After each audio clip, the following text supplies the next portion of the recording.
Isaiah, box one ticks, finished the regular season on top of the ladder. You're in the box seat to be able to repeat as champions. What's it going to take to be able to do that? I think locking in as a team. Like, we've had a lot of games recently where we've been really complacent and going away from our game plan. Our defense has slipped a little bit. So just locking back into it. We've got 1 month left just to do the little things to sacrifice for this team and get over the hump. Is it hard not to be able to enjoy what you've managed to accomplish in the regular season? Because going back-to-back in any professional year is hard, but the way you started this season after just winning a title doesn't happen too often. Do you allow yourself to enjoy the process as well? We'll have time to enjoy it after it's all done. We had a beer in Perth the other night just to celebrate the season and all, but the job's not finished yet. We've got a long way to go. We've still got to get a lot better to win a championship. Talking about that start of the year, because last season you win a title, you had the then MVP, John Adams. We had 3 terrific imports. It's a new group, you have to get them acquainted, but it looked like from game one you guys hadn't missed a beat in terms of the Sydney Kings on the floor. That's not easy to do either. How was that so seamless? It might seem seamless to you guys, but it was really hard for us. So, like you said, we lost so many key players in our team and trying to fill those roles, try and do it by committee, and we didn't know what kind of roles everyone was going to play. We didn't know how it was going to play out. We just knew the kind of system we wanted to play, and we didn't know where the shots were going to come from.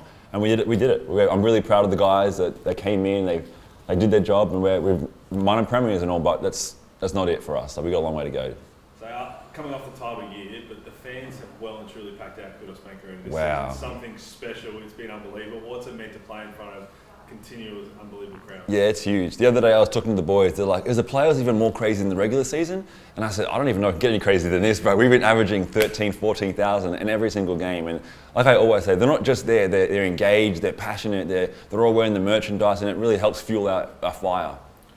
Last 18 or so months for yourself personally, finals MVP, you win a title, New Zealand NBL MVP, potential NBL MVP. What is that going to mean for you on a personal level? That I'm getting better slowly and surely. That's my goal every single day, just to get better. And like, I came into this season just wanting to be better than I was last year. I don't really care about MVP. I just want to get better every single day, and I really want to win championship. I'm a competitive person. I hate losing, and I don't want to feel that feeling of losing the final game. I don't want to ever feel that again. So I hope they can win again this year. Winning individuals, as you said, doesn't mean a whole lot to you, but it would obviously give you a little sense of pride now that you've got the little one in your life of setting a good example and being a hero to. Yeah, I'm going to tell I won it anyway. Even if I lose it, I'm going to tell I won 4 of them. So it's all good. And it'll be pretty cool once I'm done playing basketball to look back and be a part of history, be the MVP of the league. That would be really cool. But while I'm playing, I'm not trying to get too caught up in it's we, not me, in my opinion. How do you deal with the pressure of a team that's been the best team? You've been the benchmark all season long. So now everybody says, okay, you finished top, you're the favourites to win it all. How do you deal with that? Because the finals, as you've experienced, is a different beast. It's a completely different beast. And it's a different challenge from last year. Last year we were the third seed. We were one of the hottest teams in the league at the time, but we had grinded our way up and built this confidence up. And this year we're kind of in the wrong direction right now, it looks like. You know, we got really hot at the start of the year, we've got a bit slow right now. So it's a different kind of feel around the group, and the pressure is definitely coming. I don't know how I'm going to deal with it, but we're going to do it by committee. Talking about your teammate DJ, because he went through a slump throughout the course of the season and then snaps out of it obviously with a 42-point performance. But he's the guy who, even going through the slump, his confidence never wavers, and he's really important to obviously your game, but to the Kings as a whole. I mean, he's very important to my game. I think we work really well together. His shooting ability, me getting on the hoop, and we play well together. But he was missing shots, but I wouldn't call it a slump. He was still producing things on the court. He was hitting the pockets. He was getting on the rim. He just wasn't making his three-pointer at the same percentage he normally does. But we never wavered doubt in DJ. Just like the things he does at training is very special. And we knew eventually the ball's going to go in the hole. And it just came in due time. And it came in a 40-point game one time. So it worked out great. Lastly, you are a competitor. You love to compete. So if you could have your dream scenario, who do you really look forward to match up in a big performance? A big game coming up, who would you love to match up against? Like a team or a person? A player.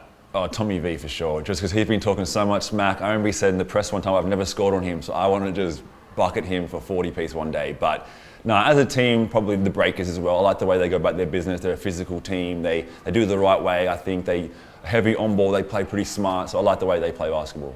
And do you have a soft spot in terms of what the other teams below you, Cairns Type and New Zealand Breakers, where they've come from last year? Do you have a soft spot to say that's an incredible season from you, but obviously when we play you, we're going to try and show you up? Oh, for sure. And it speaks credit to the coaching staff as well. Like what they went through the last 2 years and to bounce back the way they did, to recruit the players they did. Like I was thinking about the Cairns roster this year, and they're going to struggle to keep them boys around. Like, they've got a lot of talent on that team, and even the Breakers, like, they're really talented teams. And the way they've come from the bottom, and they've done it the right way. They've done it by they're one of the 2 tougher teams in the league. They get on the rebounds, they fight for loose balls. Like, they do it the right way, in my opinion. So yeah, I got a bit of a soft spot for them.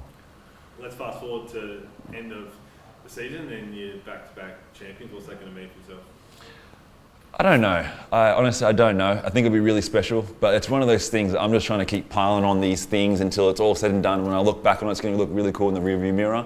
But at this time, I'm just going to keep focusing on the day-to-day process. Fair enough. Good luck. Appreciate it.